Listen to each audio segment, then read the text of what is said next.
రాజులు రెండవ గ్రంథము, రాజులు రెండవ గ్రంథము, రాజులు రెండవ గ్రంథము, 4వ అధ్యాయము, 4వ అధ్యాయము, 4వ అధ్యాయము,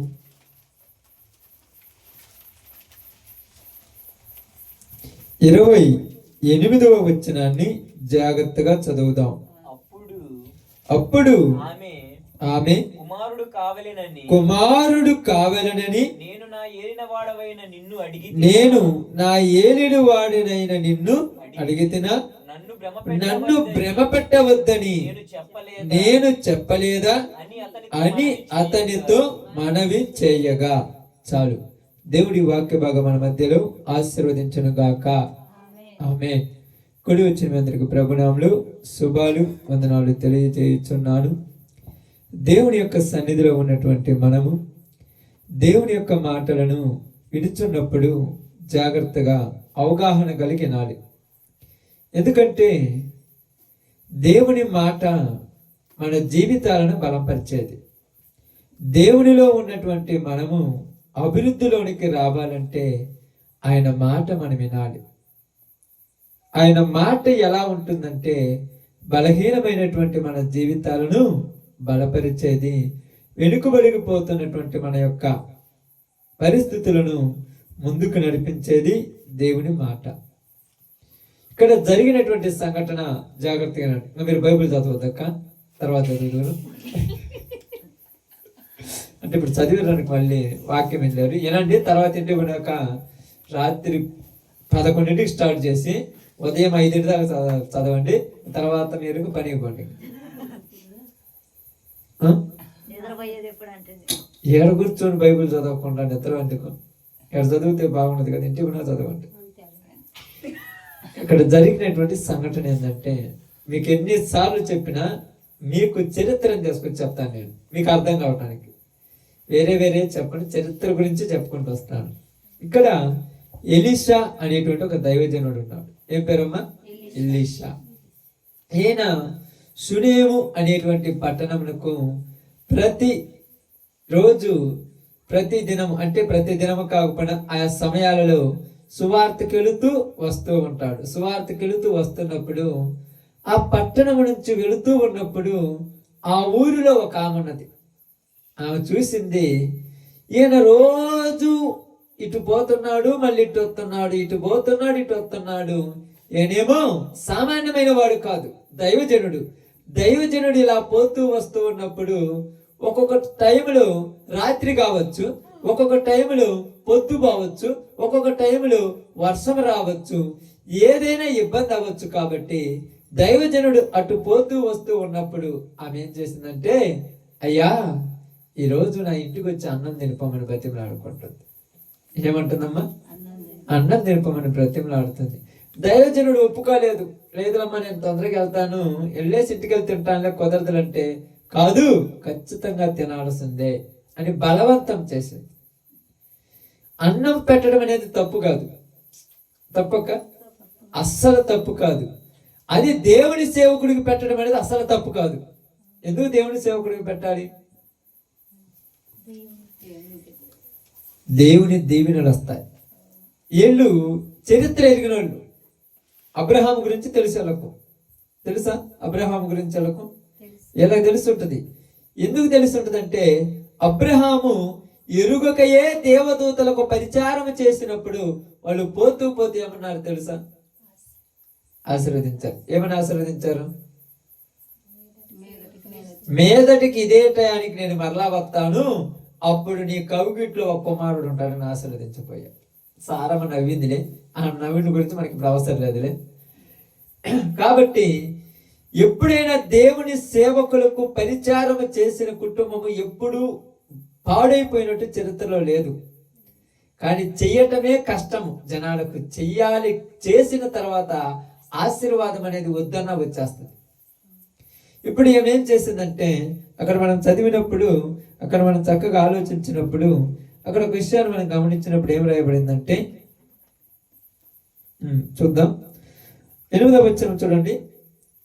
ఒక దినమందు ఎలీషా షూనేము పట్టణమునకు పోగా అతడు గనురాలైన ఒక స్త్రీ భోజనమునకు రమ్మని అతన్ని బలవంతం చేసిన కనుక అతడు ఆ మార్గమున వచ్చినప్పుడల్లా ఆమె ఇంట భోజనము చేయుచూ వచ్చెను.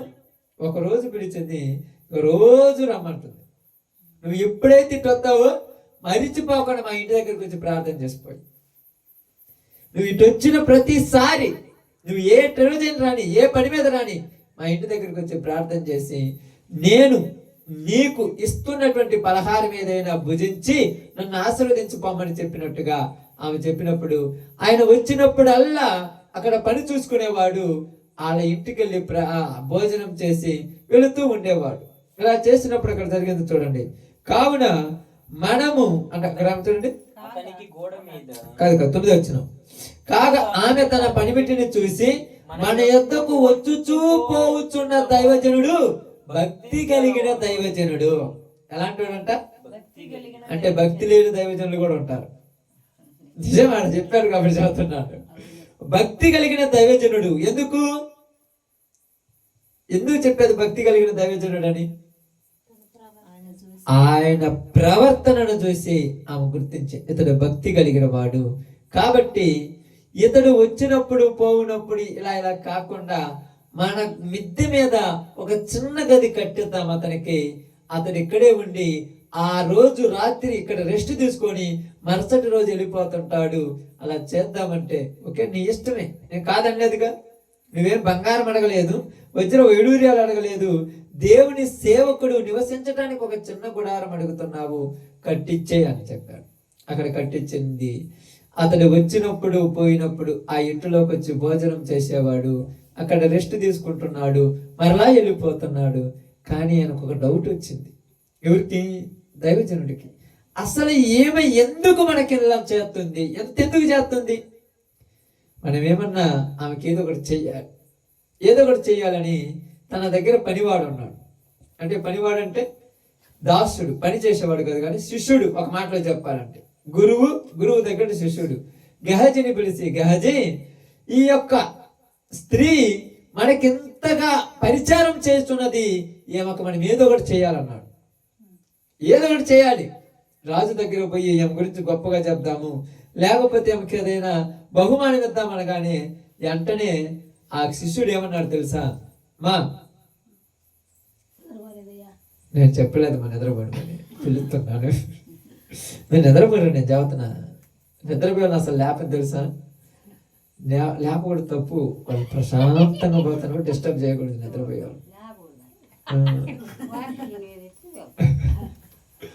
నిజమక్క, తప్పది. ఎందుకంటే అది ఈసారి ఎప్పుడైనా ఉన్నప్పుడు అవకాశం ఉన్నప్పుడు చెప్తారే, అది కూడా సబ్జెక్ట్, దాని గురించి చెప్తాను మీకు అది.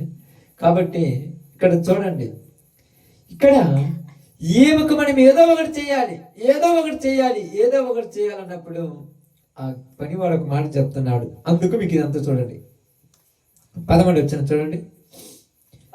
అతడు నీవు ఎంత శ్రద్ధా భక్తులు మా యందు కనపరిచితివి, నీకు నేనేమి చేయవలెను?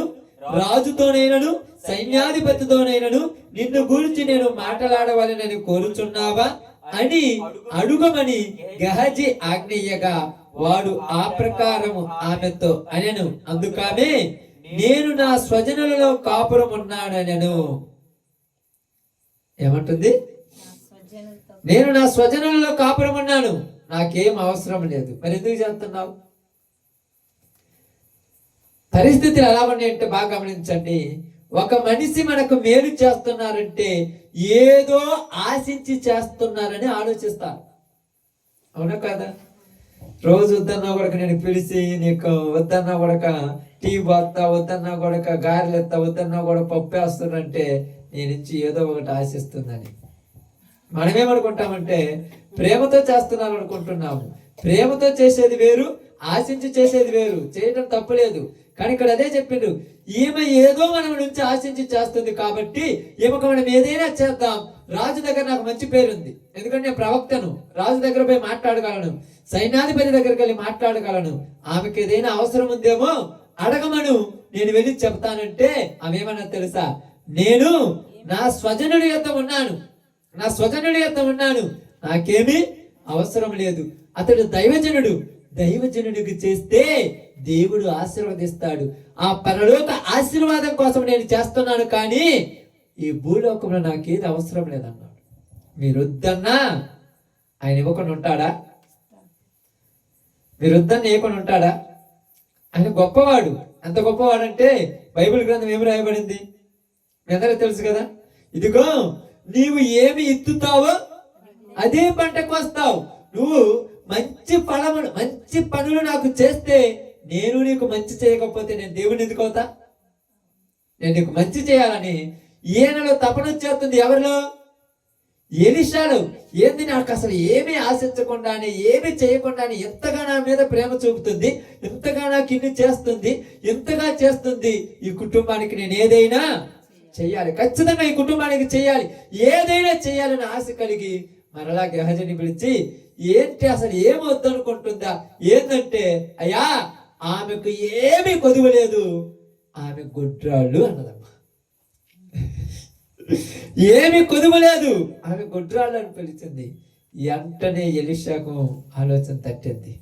ఇదిగో రాజు దగ్గర అడిగితే రాజు దగ్గర నుంచి ఏదైనా సహాయం చేయించగలను, సైన్యాధిపతి దగ్గర నుంచి ఏదైనా సహాయం చేయించగలను, నేనైనా ఏదైనా సహాయం చేయగలను.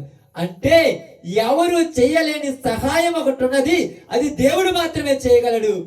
ఆ సహాయం చేసే దేవుడి దగ్గర నుంచి ఏమకు ఏదైనా ఇవ్వాలి అని ఆలోచన కలిగి వెంటనే గెహజీని పిలిపించి ఏమన్నాడంటే అక్కడ మనం చదువుదాం చూడండి. ఎలీషా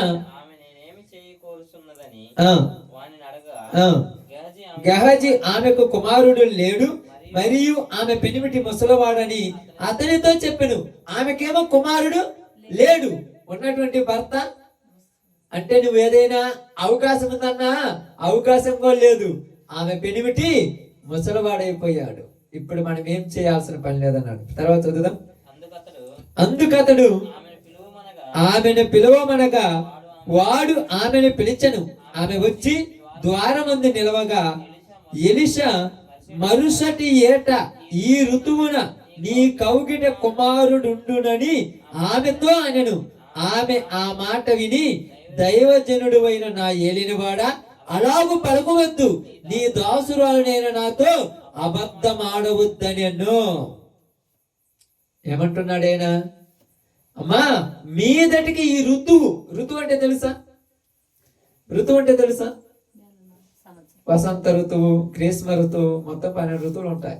మనం నెలలు అంటాము, ఇవన్నీ మనకు గుర్తులేవు, తెలుగులో అంటాము. ఋతువు అంటే మరలా ఇదే టయానికి నేను ఇక్కడికి వస్తాను. అబ్రహాముతో ఎలాగైతే దేవుడు చెప్పాడో అదే విధంగా ఏమిటో చెప్తున్నాడు. మరలా ఇదే టయానికి వచ్చే సంవత్సరం నేను వచ్చాను, అప్పుడు నీ కవిగిట కుమారుడు ఉంటాడనగానే ఏమేమంటుంది? దైవజనుడైనటువంటి ఏలినవాడా ఏమంటున్నాడు? ఇక్కడ చదవండి అన్నమాట. అలాగ పలకొద్దు, అలాగ మాట్లాడు నాకు. ఎందుకు మాట్లాడొద్దు అన్నాడు ఇక్కడ? ఎందుకు మాట్లాడొద్దు అన్నది చెప్పండి. ఇప్పుడు మీరు జరిగేదైతే చెప్పు, జరగదు ఎందుకు? అసలు కుదిరిద్దా జరగని పని? నువ్వు ఇలాగ చెప్పి నన్ను భ్రమ పెట్టి లేనిపోని కోరికలు నాకు పుట్టించొద్దు. అసలు నా ఆలోచన లేదు. నేను దేవుడిని ప్రేమించేదాన్ని కాబట్టి, నువ్వు దైవజనుడు కాబట్టి, దేవుడు నాకు సమృద్ధి అయిన ఆస్తి ఐశ్వర్యం ఇచ్చిండు కాబట్టి, నా మేడ మీద గది ఉంచి నీకు రోజు భోజనం పెడుతున్నాడు. భోజనం పెట్టినంత మాత్రాన నన్నేదో మెప్పించటానికి, నన్నేదో గొప్పగా అనిపించటానికి నాకు ఈ మాయ మాటలు చెప్పొద్దు దైవజనుడా. నువ్వు వెళ్ళి హ్యాపీగా ఉండు, ఇది మటుకు నాకు వద్దన్నది. అబద్ధం ఆడొద్దు, అసలు పలకొద్దు అలాగా. ఎందుకు? ఏ వయసులో నాకు పిల్లలేదు, అసలు కాటికి పోయే వయసులో కడుపు రావటమా? అది కరెక్ట్ కాదు కదా. ఇది ఇంకా బాగుండదు, చూసే వాళ్ళకి నవ్వులాటం ఉండదంటే చెప్పింది దేవుడు. చెప్పింది ఎవరు? దేవుడు. నీవు దేవునిని తిరస్కరించడానికి అసలు నువ్వు ఎవరివి? దేవుడు చెప్పాడు, మీదటికి సంవత్సరానికి నీ కవుగిటి కుమారుడు ఉంటాడు, ఇదే మాసంలో నేను వస్తాను, నీ కవుగిటి కుమారుడు ఉంటాడు, అప్పుడు నువ్వు ఆశీర్వదించబడిన విషయం నువ్వు గమనిస్తావనగానే వెంటనే ఆమె ఏమన్నదంటే, అలాగ పలకవద్దు, నాతో అబద్ధము ఇంత చేసినందుకు నేను ప్రతిఫలం ఏం కోరుకోవటంలా. రోజు వచ్చి ప్రార్థనకు వచ్చి పోతున్నారు. నువ్వేమన్నా ఆశిస్తున్నావు అనుకుంటే నేనేమీ ఆశపడటంలా. నువ్వు నా ఇంట్లో అడుగు పెట్టడమే నాకు దీవెన. నువ్వు నా దగ్గరకు వచ్చి ప్రార్థన చేయటమే నాకు ₹1,00,00,000. నువ్వు నా ఇంటికి రావటమే నాకు 1,000 కోట్లు. నాకు ఇవన్నీ అవసరం లేదన్నది. కానీ నువ్వు ఏది వద్దనుకొని చూడండి, నిస్వార్థముతో నువ్వు పరిచర్య చేస్తే దేవుడు ఎలాంటి వాడమ్మా? దేవుడు ఎలాంటి వాడు? స్వార్థపరుడా? దేవుడు స్వార్థం లేనివాడు, న్యాయానికి న్యాయమే చేసేవాడు దేవుడు. బంధువులు వచ్చి ఆస్తి ఇవ్వగలరు, అంతస్తులు ఇవ్వగలరు, సంపదనివ్వగలరు, బలం ఇవ్వగలరు, ధైర్యం ఇవ్వగలరు, కావలసినవన్నీ ఇవ్వగలరు. కానీ ఇది ఇవ్వగలిగిన వాడు దేవుడు మాత్రమే. నీవు దేవుని దగ్గరకు వచ్చినప్పుడు నీ జీవితం ఇక జరగదు, ఇది వల్ల పడదు, ఇది కాదు అని ఒక నిర్ణయం నీలో ఉండొచ్చు. కానీ నువ్వు అనుకుంటున్నావు ఏమీ లేదు మరి, ఎందుకంటే ఏదో దేవుని సన్నిధికి దేవునిలో కరెక్ట్ గా ఉండాలి, దేవుని కోసం నేను ప్రయాసపడుతున్నాను అనుకుంటే నీకు కుదరనిది, నీకు వల్ల కానిది దేవుడు నీ జీవితంలో జరిగిస్తాడు. అది గుర్తుపెట్టుకో. భర్త ఏమో ముసలివాడు, ఆమెకేమో వయసు ఉడికిపోయింది, గర్భాశయం అనేది మృతతుల్యమైపోయింది, ఋతుస్రావం అనేది ఆగిపోయింది, ఇక పిల్లలు పుట్టరు కదా. ఎందుకు దైవజనుడా వారికి అబద్ధం ఆడి నన్ను ఏదో భ్రమలోనికి తీసుకెళ్తున్నామంటే, నేను అబద్ధం ఆడటం లేదు, కార్యము జరిగించేది యెహోవాయే. అదే మాట చూడండి. తర్వాత చూద్దాం. పిమ్మట ఆ స్త్రీ గర్భవతి అయి మరుసటి ఏట ఎలీషా తనతో చెప్పిన కాలమున కుమారుని కనెను. ఆమేన్. అసలుకి ఇది జరుగుద్దని ఊహించేదా? జరుగుద్దని ఊహించేదా? ఎందుకు జరగదు? అసాధ్యం. ఇది సుసాధ్యం కాదు, అసాధ్యమైంది. అసాధ్యం అంటానికి రుజువైంది. మొట్టమొదట ఆమె భర్త ముసలివాడు. ఆమె భర్త ముసలివాడు అయితే ఏమేమన్నా యవనస్తురాలా? ఆమె ముసలిదే. ఆమె యొక్క గర్భాశయం కూడా మృతుతలమైపోయి ఉంటది. ఆటోమేటిక్ గా స్త్రీలకు సాధారణంగా జరగవలసినవన్నీ కూడా ఆగిపోయి ఉంటాయి. ఒక రకంగా చెప్పాలంటే పెద్ద ఆపరేషన్ చేసి గర్భసంచి తీసేసారు అనుకోవటం. ఏమి లేదు ఆడ. ఏమీ లేకపోయినా, ఏమీ జరిగించకపోయినా, ఏమీ లేని ప్రదేశాల్లో అన్ని రప్పించగలిగిన గొప్ప దేవుడు మన దేవుడు. ఎడారిలో ఏమి తెప్పించాడు? నీళ్లు ఏరులై పారాయి ఎడారిలో నీళ్లు. ఎక్కడి నుంచి వస్తున్నాయి ఈ నీళ్ళు అంటే బండలో నుంచి మా దేవుడు పంపించాడని చెప్తుంది. ఎర్ర సముద్రం ఏమైపోయింది? ఆరి నేలగా మారిపోయింది. దేవుడు అలా చేయగలడు. నువ్వు నా నమ్మకం ఉండకపోవచ్చు, నువ్వు అసలు అనుకోనన్నది, నువ్వు ఊహించనది, నీకు ఏది అవసరమో నువ్వు అడగకపోయినా నీ కన్న తండ్రికి తెలుసు. నువ్వు అడగాల్సిన పని లేదు. ఏమికేది అవసరమో ఏమి అడిగిందా? ఏమి అసలు ఆశ పెట్టుకుందా? చుట్టుపక్కల అనుకోవచ్చు, ఏంది ఇలా చేస్తున్నావు, నీకు ఆశ ఉండొచ్చు. నువ్వు అడగాల్సిన పని లేదు, నువ్వు ఆశ పెట్టుకోవాల్సిన పని లేదు. నీకు ఏ టైంలో, ఏ సందర్భంలో ఏ కార్యం చేయాలని తెలుసు. ఆ టైం వచ్చినప్పుడు నువ్వు అడగకుండానే ఆయన నీకు చేస్తాడు. టైం వచ్చేసింది, గర్భంలో నుంచి బిడ్డ రెడీ అయిపోయాడు. మరుసటి సంవత్సరానికి బిడ్డ పుట్టేశాడు. అది మామూలు విషయమా? ఇప్పుడు బిడ్డ పుట్టగానే వద్దనుకుంటుందా? అదొక ఆనందం. ఆ సంతోషము చెప్పుకుంటే తీరేది కాదు. ఆ సంతోషము చెప్పుకుంటే తీరేది కాదు. ఇప్పుడు అలా ఉన్నాడు, పిల్లవాడు పెరిగి పెద్దవాడు అవుతున్నాడు. లేక పుట్టినాడు కాదు, బాగుంటది కదా అక్క సంతోషం, చాలా సంతోషం ఉంటది కదా. లేక పుట్టాడు కదా, ప్రేమ ఎక్కువైపోయింది. ఏమైపోయింది? ప్రేమ ఎక్కువైపోయింది. ఎంత ఎక్కువైపోయింది? ఎంత ఎక్కువైపోయింది చెప్పండి?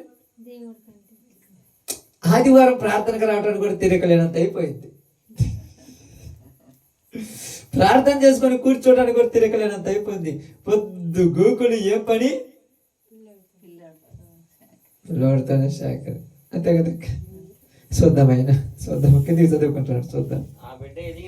ఆ బిడ్డ ఎదిగిన తర్వాత ఒకనాడు కోత కోయువారు యొద్దనున్న తన తండ్రి దగ్గరకు పోయి అక్కడ ఉండగా వాడు నా తల పోయినని తన తండ్రితో చెప్పెను. అతడు వానిని ఎత్తుకొని తల్లి యొద్దకు తీసుకొని పొమ్మని పనివారిలో ఒకనికి చెప్పగా వాడు ఆ బాలుని ఎత్తుకొని తన తల్లి యొద్దకు తీసుకొని పోయాను. పిల్లవాడు మధ్యాహ్నం వరకు తల్లి తొడ మీద పండుకొని ఉండి చనిపోయన్నా. నన్నేం చేయమంటావు మరి, నువ్వేం చేస్తావు? అసలు జరగొచ్చింది. అందుకే కదా ఏం చెప్పింది, అసలు నాకు పిల్లలు ఇవ్వద్దని చెప్పాను, ఇచ్చి మళ్ళీ చంపేది ఎంత బాధ, భలే బాధ ఉంటుంది కదా. అది చెప్పుకుంటే తీరే బాధ. అసలు ఎందుకు చంపేసి ఉండొచ్చు, అది ఆలోచించాలి. ఇక్కడ ఇచ్చింది దేవుడే, మరి ఎందుకు చంపేసినట్టు ఆలోచించండి. ఆయన కార్యం చూడాలని. చూడటానికి ఏముంది, ఆయన మామూలుడా? ఆమె ఎంత కార్యం చేసింది, మామూలు కార్యం చేసింది. ఆ ప్రాంతంలోనికి వచ్చినప్పుడు అల్లా ఎంత పని చేస్తుంది ఆమెను పరీక్షించాలని. అంతేనా? అంతేనా? ఆలోచించండి కొంచెం. ఇచ్చాడు కదా, ఇచ్చినోడు మళ్ళా తీసుకుంటే అది కష్టం కదా. అసలు బాగుంటుంది అది. అసలు ఎందుకు ఎవరు ఏమన్నారు? అందుకేమంటున్నాము 28 వచ్చి మనం చదివినప్పుడు 29లో ఏమన్నారు చూడండి. 28లో అప్పుడు ఆమె కుమారుడు కావాలని నేను నిన్ను అడిగానా? అసలు అడగనప్పుడు ఆ కుమారుడు లేనప్పుడు ప్రేమలే లేవు. వాడిని ఇచ్చాక ప్రేమ పెరిగిపోయింది. వాడు లేకుండా భోజనం లేకపోతున్నాను, వాడు లేకుండా నిద్రపోలేకపోతున్నాను, వాడు లేకుండా అసలు రోజే గడవటం లేదు. ఇచ్చేసావు, ఇప్పుడు నా తొడల మీద పండుకొని అమ్మ అమ్మ అమ్మ అని ఏడుస్తూ ఒక్కసారి ఊపిడి విడిచిపెట్టిపోతే ఎంత బాధ. ఇక రేపు టాము ముంచి నా పక్కన ఈడు పడుకోడేమో, ఇక రేపు టాళ ముంచి ఉదయాన్నే లేచినప్పుడు నేను ఎవరైనా చూడాలి, రేపు టాళ ముంచి ఎవరైనా నేను పేరు పెట్టి పిలవాలి, ఎంత బాధ. అసలు లేకపోతేనే బాగుండేది, ఇది బాధ అంతా లేకుండా పోయేది. అసలు ఎందుకు ఇచ్చినట్టు? ఇచ్చడానికి కారణం ఎందుకు ఇచ్చాడు తెలియదా? చేసిన పనికి ఇచ్చేశాడు, మరి ఎందుకు తీసుకున్నాడు? అబ్బే, ఇది కూడా చేసిన పనికే తీసుకొని ఉంటాడు, వరకు తీసుకుంటాడా? ఏదైనా మనం ఇందాక చెప్పాను, నువ్వు ఏమి ఎత్తుతావో అదే కొత్తావు. అసలు ఎందుకు ఇచ్చావు, ఎందుకు తీసుకున్నావంటే ఇచ్చిన దానికి ఒక కారణం ఉంది. నువ్వు చాలా దేవుని ప్రేమించావు, చాలా ఎక్కువగా దేవుని పట్ల ఆ ప్రేమ చూపించావు, దేవుని మీద విశ్వాసం కలిగి ముందుకు నడుస్తూ ఉన్నావు. అందుకు నీకు ఏ బుద్ధి అయిన దేవునికి ఇచ్చేసావు. ఇచ్చిన తర్వాత ఇచ్చిన వాడిని మరిచిపోయిందేమో మనకు తెలియదు. ఇచ్చిన వాడిని. ఇక రెండోది ఇచ్చిన పిల్లవాడిని ఎక్కడికి పంపించేసింది? పొలంకి పంపించేసింది. ఏడ పెరగాడు? దేవుని మందిరంలో పెరగా. పొదుగుకుడు మందిరంలో పెంచుకోలేవు, పొలానికి పంపించాలి. తల్లి దగ్గర ఉంటారు. ఇప్పుడు పొలానికి పంపించేసింది. పొలానికి పోయినోడు పొలంలో వాళ్ళ నాన్న ఏం చేస్తున్నాడు? పొలం పని. అంటే పొలంలో పొలం పని చేయకుండా చెట్టు కింద దెబ్బలు కప్పుకోండి కొన్ని నిద్రపోతారా? అంతే నక్క. లేకపోతే మీరు ఏమైనా క్యారేజీలు అన్నం తీసుకుపోయి ఆ క్యారేజ్ ఆడ పెట్టుకొని చెట్టు నీడ చూసుకొని ఆడ కూర్చొని పనుకొని నిద్రపోయి మధ్యాహ్నం లేచి ఆ క్యారేజ్ అన్నం తిని మళ్ళీ ఆడ పనుకొని నిద్రపోతారా? అంతేనా? నిజం చెప్పను, అంతేనా? కావాలంటే చిలకాడ ఉన్నాను అడగండి, ఎవరు చేయరు ఆ పొలం పని, మేము కూడా ఆ చెట్టు కింద పోకొని రామంటారు. ఇక్కడ అంటూ దోమి బట్టలు ఉతికి ఎన్ని పనులు ఒకసారి వాళ్ళు చేయమని చూద్దామంటారు అంటారు. మీకు ఆయన తెలిస్తే మీరు అనుకుంటారు మీ అట్ట వస్తుందంటే ఏముంది, ఆ మిరప చెట్టు కొన్ని కూకొని 10 కాయలు కొత్తే 300 వేరు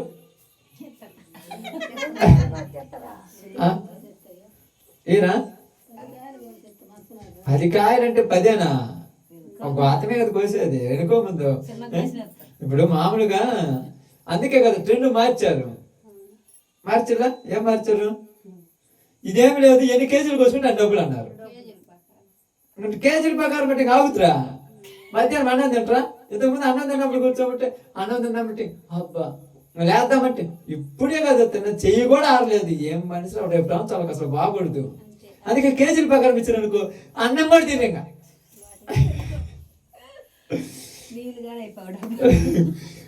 థమ్స్అప్ తాగేలోపు లేట్ అవుతుందిలే, మరి తెలియకలరు కాదంటారు. మీరు అంటారు మరి ఏంది ఇప్పుడు జరిగింది చూడండి. కూలికి పోయినప్పుడు ఒక చెయ్యి ఉంటది, అదేంటి దాని అంటారు సొంత పని పోయినప్పుడు ఒక చేయి వస్తుంది. ఇప్పుడు కేజీల ప్రకారం అంటే మా చేయొచ్చులే. ఇప్పుడు చెప్పాక క్యారెట్ తీసుకొని అక్కడ చేర్చుకొని కూర్చొని నిద్రపోయినట్టు కదా అంతే. ఇప్పుడు ఏం జరిగింది ఇక్కడ? పొలం పనికి పోయింది. పొలం పనికి పోయినోడు ఎందుకు ఈ మాట చెప్పానంటే, ఇదే మాట ఎందుకు చెప్పానంటే మిమ్మల్ని ఏదో అనాలని కాదు, కానీ ఇప్పుడు ఆ సందర్భం వచ్చింది కూడా చెప్పాను.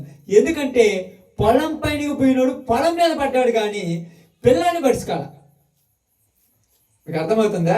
ఇప్పుడు మీరందరూ కూడా పొలాలు వేస్తారు కదా, పిల్లోళ్ళు వస్తే చర్చిలోకి వస్తే పిల్లోడు ముద్దు పెట్టుకుంటారు, పండుకోమంటారు, ఆడిపించుకుంటారు, వాడిని బయటికి ఇంటికి తిప్పుతారు.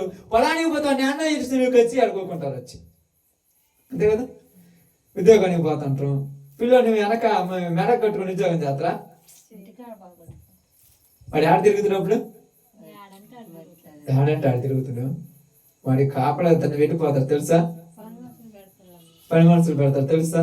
ఆ పని మనుషులు పెట్టినప్పుడు ఆ బురదలో ఏడాడు బొరిలాడు వస్తుంటాడు. ఏంటంటే పొద్దున అనకపోయి ఇప్పుడు దాకా వచ్చి నువ్వు ఏం చేస్తానంటే నేను పనికి పోతాడు. ఏంటంటాడు?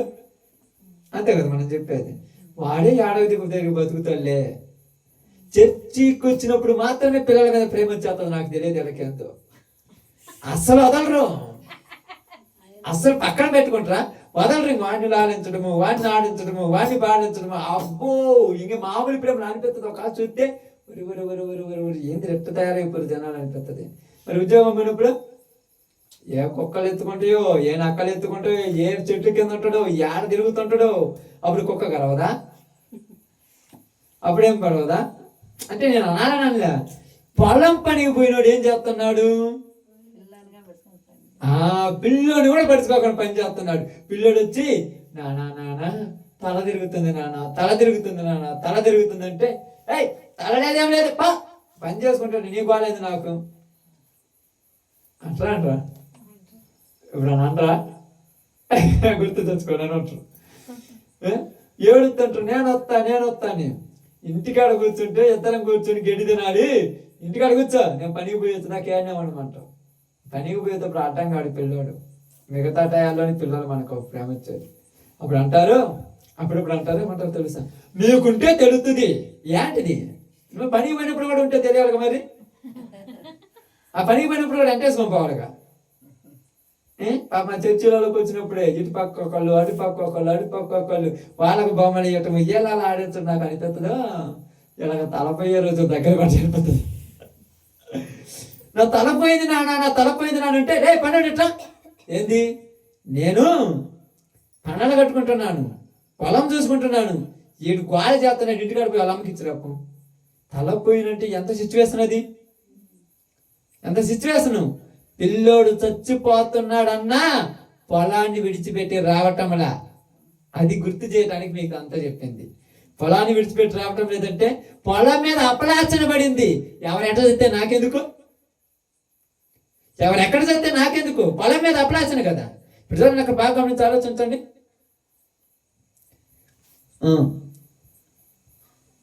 చదవండి 19 వచ్చిన. అతడు వాడిని 18 చదవండి. ఆ బిడ్డ ఎదిగిన తర్వాత ఒకనాడు కోత కోయువారి యొద్దనున్న తన తండ్రి దగ్గరకు పోయి అక్కడ ఉండగా ఏం చెప్తున్నాడు? ఆ నాన్న కోత కోపిస్తున్నాడు. ఏం పంట మనకైతే తెలియదు. కందో కావచ్చు, జొన్న కావచ్చు, ఆరికలు కావచ్చు, గోధుమలు కావచ్చు, ఎలవలు కావచ్చు, కోత అయితే కోపిస్తున్నాడు. కోత కోపిస్తున్నటువంటి తండ్రి దగ్గర తీసుకుపోయాడమ్మ. పిల్లడు ఆడుకోవడానికి పోయాడు. కోత అంటే వచ్చి నాన్న కళ్ళు తిరుగుతున్నాయి అనగానే ఊరికి ఫోన్ చేశాడు. ఇప్పుడైతే ఫోన్లు కదా, ఇప్పుడు పని అంట ఏంటి తలకాయ నొప్పింది వీటితోటి తెలుసా. గోళ పని కూడా చేసుకున్నాడు సక్రంగా.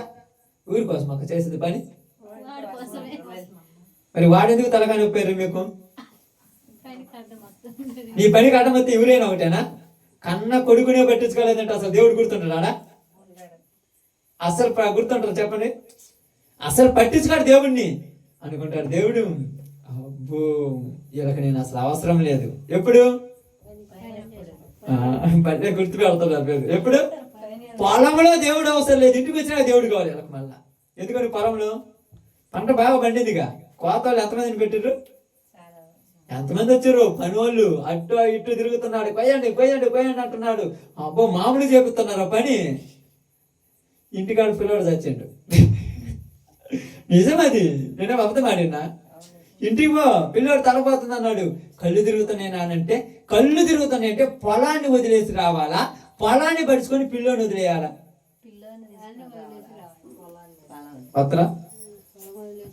వత్తరా ఈ రోజుల్లో? వాళ్ళందరినీ పక్కన పెట్టి నువ్వు వత్తవా? వత్తరా?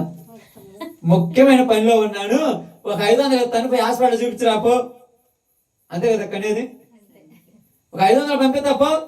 నువ్వు దేవుడి పనిలో ఉన్నప్పుడు కళ్ళు తిరుగుతానంటే, కళ్ళు తిరుగుతానంట పాస్టర్ గారు, కళ్ళు తిరుగుతున్నాయి, నీ ప్రార్థన నువ్వు తలకాను తర్వాత హాస్పిటల్ పోతా. ముందు దేవుడి ప్రార్థన నుంచి మాత్రం వెళ్ళిపోతావు, పనిలో నుంచి వస్తావా?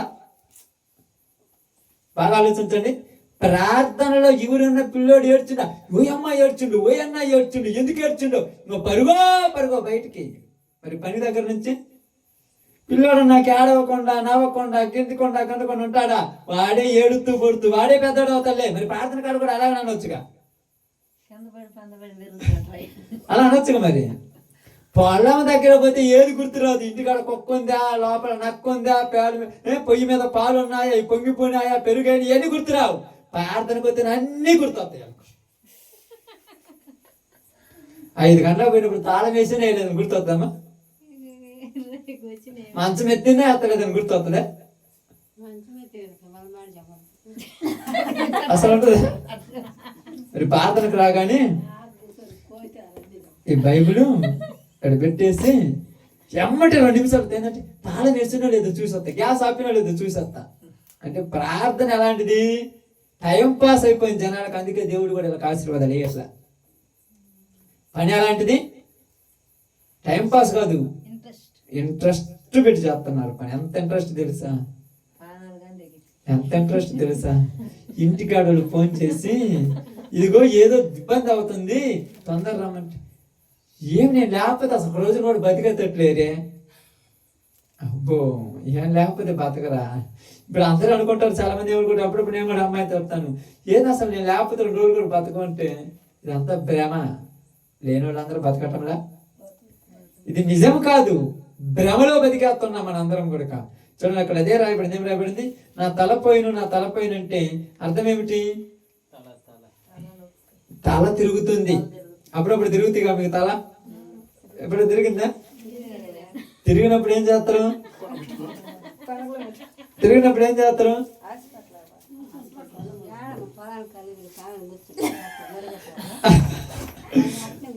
హాస్పిటల్ పోతారా?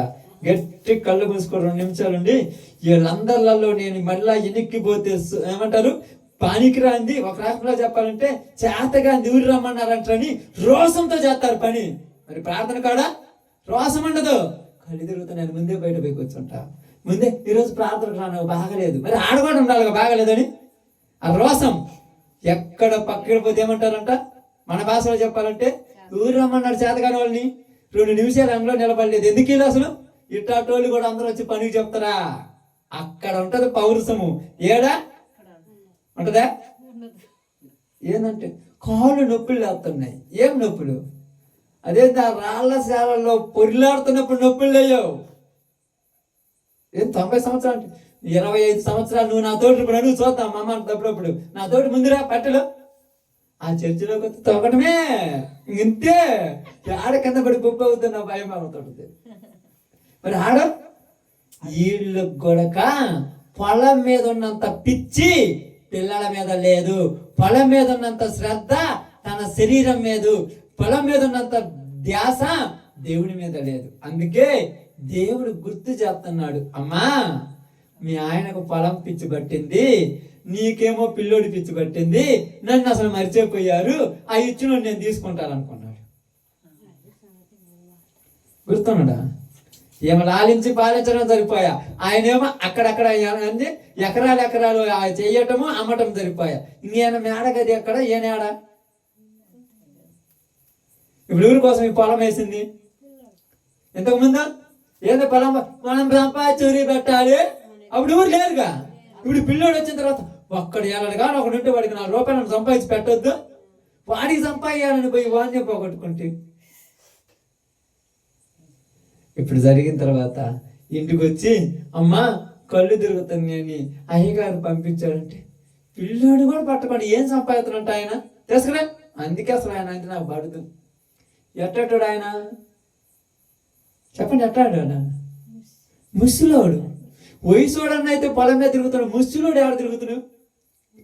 ముసలోడైనా కూడా కాపడాచంలో తగ్గవు తెలుసా? తగ్గుతాయా?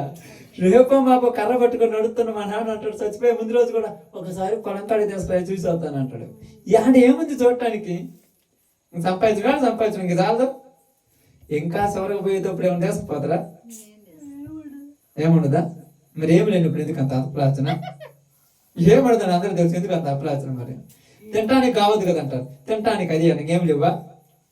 కానీ మీ ఇక్కడ చెప్పేది ఏంటంటే దాని మీద ఉన్న శ్రద్ధ దేవుని మీద లేదు. అది అందుకే కదా అడ్డం ఎక్కడ మనుషులకి పిల్లలు కానీ భార్య కానీ భర్త కానీ అడ్డం ఎక్కడ? పనికాడే. ఎక్కడ ఉండరు అడ్డం. ఫోన్ అప్పుడు వచ్చింది అనుకో, నేనేమన్నా షికారుకు వచ్చిన్నా పని కాదు అంటే అంతే. మళ్ళీ ఫోన్ చేస్తే తాడ తీస్తుంది.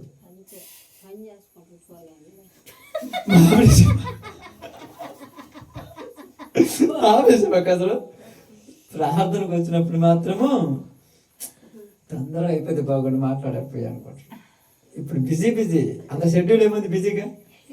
తలపోయినాను కానీ ఇంటికి తెచ్చిపోయి అయ్యా అమ్మా పిల్లోడు ఏదో కళ్ళు తిరుగుతాయి అంటే ఆయన ఇస్తే భుజాన్ని వేసుకొని వచ్చాను, నాకైతే ఏం తెలియదు ఈడుకో నీ కొడుకు అనగానే ఆమె ఏం చేసింది? బంగారు తల్లి కదా పాపం, ఒళ్ళో పడుకోబెట్టుకొని జోలు పడుతుండగా మా మా మా అంటూ కనిపించాడు. అంతే, ఇంకా అన్నలేదు ఏమన్నలేదు. ఇప్పుడు ఆ పనాలు పెట్టిండు చూడు, ఆ డబ్బులు తీసుకొచ్చిన బతుకుతుడా? ఈ లక్షలు ఏమైనా తీసుకొస్తే బతుకుతుడా? ఈ కోట్లు ఏమైనా తీసుకొస్తే బతుకుతుడా? ఈ పిల్లవాడు పోయిన తర్వాత ఇంకా ఏమి గుర్తురాక వెంటనే ఏమంటుంది చూడండి, అక్కడ చదవండి. అప్పుడు ఎంత మాట అంటే మాట చూడండి. అప్పుడు ఆమె కాదు 21 వచ్చిన అప్పుడు ఆమె పిల్లవాడిని దైవజనుని మంచం మీద పెట్టి కాదు ముందు మాట చూడండి. వాడు ఆ బాలుని ఎత్తుకొని వాని తల్లి యొద్దకు తీసుకొని పోయాను. పిల్లవాడు మధ్యాహ్నం వరకు తల్లి తొడ మీద పండుకొని ఉండి చనిపోయాను. అప్పుడు ఆమె పిల్లవాడిని దైవజనుని మంచం మీద పెట్టి తలుపు వేసి బయటకు వచ్చి ఒక పనివానికి ఒక గాడిదను నా యొద్దకు పంపుము, నేను దైవజనుని యొద్దకు పోయి వచ్చేదనని తన పెనిమిదితో అనగా అతడు ఏమంటున్నాడు తెలుసా? ఈరోజు అమావాస కాదే, ఈరోజు విశ్రాంతి దినం కాదే, ఇప్పుడు ఎందుకు ప్రార్థన కాడికి? ఇప్పుడు ఎందుకు? సమస్య నీకు చెప్పంత తీరిక లేదు నాకు.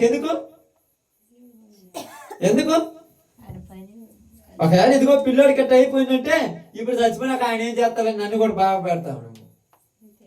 పిల్లోడు కళ్ళు తిరుగుతున్నాయి బాగలేదంటేనే పొలం నుంచి ఇంటికి రాడా? నువ్వు దేవుడి మీద ఏం శ్రద్ధ ఉంటుంది?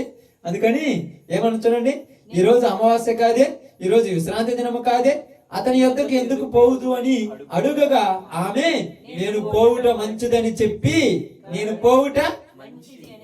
అది ఎన్ని సమస్యలున్నా, ఎన్ని ఇబ్బందులున్నా, ఎన్ని కష్టాలున్నా, ఎన్ని బాధలున్నా, ఎన్ని వేల కోట్ల పనున్నా దేవుని దగ్గరకు పోవటము మంచిది. అవన్నీ పక్కన పెట్టి ఇక్కడికి రావాలి. ఎందుకంటే నీ జీవితంలో కోల్పోయింది నీకే తెలుసు, ఇంకెవరికి తెలియదు. ఏమో కోల్పోయింది ఏమకే తెలుసు? భర్తకైనా తెలుసా? భార్యకైనా తెలుస్తుందా? ఎవరి బాధ వాళ్ళకి తెలుసు. ఇప్పుడు నేను పోవటం మంచిది, అదే నేను పోలేదా చాలా ఇబ్బంది అవుద్ది. నేను పోయి వస్తానని కానీ ఆయన ఏం చెప్పలేదు. వెంటనే ఓకే పోయి రమ్మని కానీ గాడిద గంతలు కట్టించి తాను ఎక్కి తన పనివాడితో శీఘ్రముగా తోలుము, ఏంటంట తొందరగా తోలుము. ఎప్పుడు తొందరగా తోలమంటుంది? ఎక్కడికి పోవటానికి? దైవజనుని దగ్గరికి పోవటానికి తొందర. మరి మనకి ఎక్కడికి పోవటానికి తొందర? నేను అన్నాక ఆల్రెడీ 5:30 అయిపోయింది, 6 అవుతుంది, నీకు తొందరపడి. అప్పుడు పంచర్ పడింది నాకు భయకుంటా చూడు, ఇక తాట తీసారు అతను. తొందర రాత్రి తొందర ఉందా? పావచ్చులే, పాటలు పాడుతుంటాడులే, పావచ్చులే. ఇక్కడ తొందర లేదు. ఎందుకంటే మంచిది జరగాలంటే ఏం చేయాలి? తొందర ఉండాలి. తొందరగా దేవుని దగ్గర పోవాలి, తొందరగా. ఎందుకంటే ఆమెకు తెలుసు ఆ బాధ. నీకేం తెలుసు అమ్మా? నీ సమస్య నీకు తెలుస్తుంది. ఆమెకు తెలుసు, కుమారుడు చనిపోయాడు. ఎంత బాధ తెలుసా? తెలుసు ఎంత బాధ. నిజంగా లేక లేక వృద్ధాప్యములో ఒక కుమారుడు పుట్టి ఆ కుమారుడు చనిపోతే ఆ తల్లికి తెలుస్తుంది ఆ బాధ. ఒట్టోళ్ళకి ఏం తెలుస్తుంది? నీ కుటుంబ సమస్య నీకు తెలుసు, నీ ఇంట్లో ప్రాబ్లమ్స్ నీకు తెలుసు, నీకున్న ఇబ్బందులు నీకు తెలుసు. వేరే వాళ్ళకి తెలియదు. వేరే వాళ్ళ కోసం నువ్వు బ్రతకాల్సిన అవసరం లేనే అంటుంది. తొందరగా పోనీయమంటుంది. ఏందమ్మా తొందరగా తొందరగా పోవాలి, అర్జెంటుగా వెళ్ళాలి, అర్జెంటుగా వెళ్ళాలి, త్వరగా పంపించండి, తొందరగా శీఘ్రముగా తోలుము. నేను నీకు సెలవిచ్చితేనే గాని నిమ్మలముగా తోలవద్దు. తొందరగా వెళ్ళిపోయి కన్ను మీద తెలకుండా అమ్మంటాడు. ఏదంత తొందరపోతున్నావు? అప్పుడప్పుడు అంటాడు పాపం. ప్రసాద్ ఆఫ్టర్ తీసుకొని వస్తుంటే ప్రసాద్కి నిజంగా ప్రార్థన స్టార్ట్ అయినప్పుడు టైం చుట్టమే ఆలస్యము, తొందరపడతాను. అంత తొందరైన ప్రసాద్ అంటుంటారు వెనక్కి ఎత్తేసినప్పుడల్లా. అదే వాళ్ళ అమ్మ ఇంటికి పోతాను అనుకో, ఏంది అసలు ఇది అద్దలు బందా లేకపోతే అది నడిచిపోయినా పోయేది అన్నాడు కదా. తొందరగా వాళ్ళు అంటారు రామ్మ అంటారు, పోయి చూసేది బతుకు అడుగుకునేది కదా. కానీ ఇది అట్ట కాదుగా. త్వరగా. ఎందుకు? మంచి జరగాలి. చెడుగా జరగాల్సింది మంచి జరగాలి. నా జీవితంలో ఏమి కోల్పోయానో ఎవరికి తెలియదు, నాకు తప్ప. నీ జీవితంలో ఏమి కోల్పోయావో నీకు తప్ప ఎవరికి తెలియదు. ఎవరి కోసమో నువ్వు ఆలోచిస్తే కోల్పోయిన దాన్ని మరలా పొందుకోలేవు. అది గుర్తుపెట్టుకోండి. మనుషులందరి గురించి ఆలోచిస్తున్నావు. భార్య భర్త గురించి, భర్త భార్య గురించి, తల్లిదండ్రులు పిల్లల గురించి, పిల్లల తల్లిదండ్రుల గురించి ఆలోచించి నువ్వు కోల్పోయిన దాన్ని మరలా పొందుకోలేవు. అది పొందుకోవాలంటే దేవుని దగ్గరికి వెళ్ళాలి. ఇప్పుడు దగ్గరికి వెళ్ళేసి ఆమె రాగానే ఎలీషా దూరం నుంచి చూసి ఆమె సునేమిరాలట్టుంది, ఏంది వస్తుంది, అసలు ఎందుకు వస్తుంది అనగానే, ఏదో వస్తుంది అనగానే నువ్వు తొందరగా వెళ్ళి నీ కుమారుడు క్షేమముగా ఉన్నాడా అని అడగమన్నాడు. చూడండి అక్కడ అదే మాట రాయబడి, నీవు ఆమెను ఎదుర్కొనుటకు పరుగున పోయి నీవును నీ పెనిమిటియు నీ బిడ్డయు సుఖముగా ఉన్నారా అని అడగమని తన పనివాడైన గెహజీతో చెప్పి పంపెను. అందుకు ఆమె సుఖముగా ఉన్నామని చెప్పాను. ఏమని చెప్పింది? ముగ్గురు బాగున్నాం. ఎందుకు? నీతో చెబితే ఏం సమస్య తీరుద్దా? దారిలో చెప్పదొక్కలే చెప్పుకోవడం కష్టాలు. నన్ను ఒక్కరోజు పదార్థంగా ఇంట్లో కూకోనీరయ్యా. మా అత్త ఎప్పుడు గుడి కావటమే, మా మామ ఎప్పుడు అది అంటమే, నా భర్త ఎప్పుడు అంటాం. ఇలా అందరూ చెప్పుకున్న సమస్యలు తీరుతాయా? ఇప్పుడు ఏం చెప్పుకుందా? నేను బాగున్నాడు, నా భర్త బాగున్నాడు, నా బిడ్డ బాగున్నాడు, ఇప్పుడు ఇబ్బంది ఏం లేదు. నేనైతే దైవజన్ దగ్గర పోవాలి. త్వరగా పోగానే ఎమ్మటే చూడండి అక్కడ ముందుకు చదువుకుంటాను. పిమ్మట ఆమె కొండ మీద ఉన్న దైవజనులకు వచ్చి అతని కాళ్ళు పట్టుకోనేనో. అది ఎక్కడ ఏ సందర్భంలో ఎవరి దగ్గరికి వస్తే సమస్య తీరుద్దో వాళ్ళ దగ్గరికి రావాలి. ఒట్టుటో దగ్గర పోతే నిన్ను నన్ను పాడు చేస్తారు. పిల్లోడు చచ్చిపోయాడని గహజీ చెబితే ఏమంటాడు? నేను చెట్టును వాసుకొచ్చుకున్నా, వచ్చాడు పోయాడు, నీకెందుకు అంతే. ఇంకేం మాట్లాడలేడు. కానీ ఒట్టుటోళ్ళ దగ్గర చెప్పకూడదు. కరెక్ట్ అయిన వాళ్ళ దగ్గర పోయింది. దైవజనం దగ్గర పోయి కాళ్ళు పట్టుకొని ఏడుస్తూ ఉంటే ఇప్పుడు గహజీ వచ్చి కాళ్ళు తీసుకొని ఆమెను పక్కకు లాగాలనుకుంటే ఆమెను ఇబ్బంది పెట్టద్దు. ఆమెకేదో జరిగింది, అది దేవుడు నాకు తెలియచేయలేదు. ఎందుకని తెలియజేయలేదని చూడండి. చదవండి అన్నమాట. చదువు. యెహోవా మరుగు చేసెను, ఆమె జోలుకు పోవద్దని వానికి ఆజ్ఞ ఇచ్చాను. దేవుడు నాకు మరుగు చేశాడు. ఎందుకు మరుగు చేసి ఉంటాడు? మరుగు చేశాడంటే చెప్పలేదు. ఎందుకు చెప్పలేదు దేవుడు ఎలీషాకు ఆమె గురించి? చెప్పుండాలిగా సమస్య వచ్చినప్పుడు. అంటే బాగా ఆలోచించండి. ఈమె ఎలీషాకు ఈమెకు దేవుడికి మధ్య ఉన్న సంబంధం దూరం అయిపోయి ఉండొచ్చు. అందుకే కదా కొన్ని రోజులు అంటారు, ఈ మధ్య మా ఇంట్లో నాకు తెలియదే, నువ్వు ఎక్కడో ఉన్నావు, నీకేం తెలుస్తుంది? అప్పుడప్పుడు దేవుని సేవకులతో దేవునితో సంబంధం తెంపుకుంటే అది చాలా భారం, తెప్పుకోకూడదు. దాన్ని రోజు రోజుకి ఏం చేయాలి? బంధాన్ని బలపరుచుకోవాలి. ఈ విషయం నాకు దేవుడు ఎందుకో మరుగు చేసినాడు. కాబట్టి ఇప్పుడు అంటున్నాడు, ఏమైంది అని అడగకముందే ఆమె కాళ్ళు పెట్టుకొని ఏడుతాడు. నేనేమన్నా కుమారుడు కావాలి నిన్ను అడిగానా? నేను అడగలేదు. మరి నన్ను చెప్పిన కుమారుడు కావాలని నిన్నేమైనా అడిగితినా? నన్ను భ్రమ పెట్టవద్దని నేను చెప్పలేదా అని అతనితో మనవి చెయ్యగా, నేను అడగలేదు, అప్పుడే చెప్పాను నన్ను భ్రమ పెట్టవద్దు, ఎందుకంటే ఈ ప్రేమలు 4 రోజులు ఉండిపోతాయి, తర్వాత నేను తట్టుకోలేను. ఇప్పుడు ఏం చేయాలనగానే వెంటనే ఆమె అంటున్నాడు, ఇదిగో గెహజీని పిలిచి పనివాడిని నీ దండం తీసుకొని వెళ్ళి అతని ముఖం మీద పెట్టుము. నీకు ఎవరు ఎదురొచ్చినా ఎవరికి వందనాలు చెప్పొద్దు, ఎవరితో ఏం మాట్లాడొద్దు, ఎవరికి నీ యొక్క చెయ్యిని అందించొద్దు, ఆ కుమారుని యొక్క ముఖం మీద పెట్టుము అనగానే వాడు తీసుకొని వెళుతుంటే ఆమెను రా అంటే, నువ్వు వచ్చేదాకా నేను వెళ్ళను. ఆమేన్. నువ్వు రావాలి, ఎందుకంటే నువ్వు నా ఇంటికి రాక చాలా రోజులైంది, అందుకే నా ఇంటిలో ఏదో జరగకూడని కార్యం జరిగి ఉండొచ్చు, నువ్వు రావాలి నా ఇంటికి. నువ్వు రమ్మనగానే వెంటనే ఎలీషా ఆమెతోటి ఇంటికి వచ్చి, కుమారుడు ఎక్కడున్నాడు అనగానే, నీ మేడ గదిలో ఉన్నాడు వెళ్ళమనగానే ఆయనకి వెళ్ళేసి మంచం మీద ఉన్న కుమారుని చూసి వానితో దేవుని ప్రార్థించి, అక్కడ కొన్ని సంఘటన జరిగింది, అదంతా మనకు అవసరం లేదు, చేయగాని వెంటనే దేవుడు వాడి ప్రాణమును వానికి మరలా ఇచ్చెను. ఇప్పుడు ఆమెకు ఆ కుమారునిచ్చి 27 వచనం అంతటా 36 నుంచి, అప్పుడు అతడు గెహజీని పిలిచి ఆ సునీమీరాలుని పిలుచుకొని రమ్మనగా వాడు ఆమెను పిలిచెను. ఆమె అతని యొద్దకు రాగా అతడు నీ కుమారుని ఎత్తుకొనమని ఆమెతో చెప్పాను. అంతటా ఆమె లోపలకు వచ్చి అతని కాళ్ళ మీద సాష్టాంగపడి లేచి తన కుమారుడిని ఎత్తుకొని పోయాను. చూడండి ఎంత సంఘటన. చనిపోయిన కుమారుడు మరలా బతికాడు. అసలు పిల్లలే పుట్టాడు అనుకున్న ఆమెకు పిల్లలు పుట్టారు. పుట్టినటువంటి తర్వాత ఎలీషాను మర్చిపోయి ఉండొచ్చు, దేవుడిని మర్చిపోయి ఉండొచ్చు, కానీ ఆమెకు మరలా కుమారుడు చనిపోయిన తర్వాత అర్థమైంది, ఎవరు బ్రతికించలేడు, బ్రతికించేది ఇచ్చినటువంటి దేవుడే. ఆయన దగ్గరికే పోయి బతిమలాడుకోవాలి. వీళ్ళందరూ బతిమలాడుకుంటే ఉపయోగం ఉందా? ఈరోజు మీ బాధ ఎవరికి చెప్పుకుంటారు? అందరూ చెప్పుకుంటారు కదమ్మా, దేవుడికి తప్ప.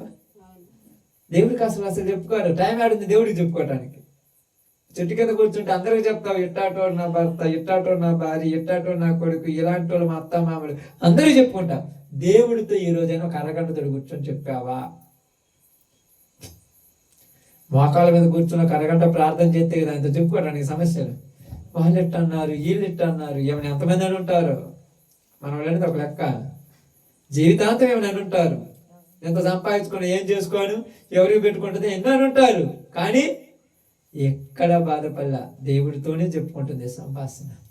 ఈరోజు నీతో నాతో చెప్పిన ఒక విషయం ఏంటంటే, దేవుడు గొప్పవాడు, సంతోషాన్ని ఇస్తాడు.